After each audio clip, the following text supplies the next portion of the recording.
Наконец-то наша новая квартира.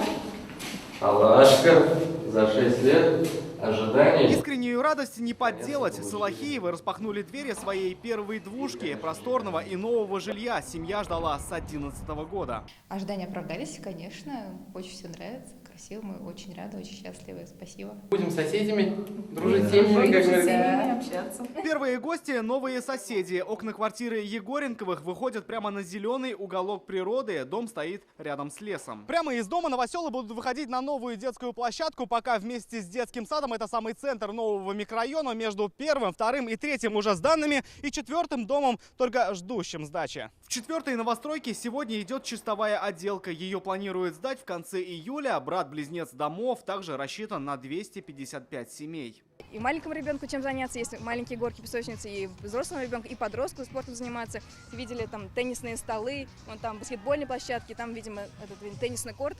То есть все, что нужно от мала до велика. Однако учиться подросткам пока придется в других районах. Школа и дороги для автобусов будут строиться в следующий этап строительства. Одно дело дома построить, другое дело социалку, это друг друга дополняющие факторы. Но здесь уже будут решаться комплексно, я думаю, уже со второй очереди, потому что здесь в первую очередь уже все, земля вся освоена. Пока не решено с финансированием. По словам представителей Минстроя, деньги могут быть как федеральными, так и республиканскими. Рамиль Шайдуллин, Данил Филатов, ТНВ, Казань.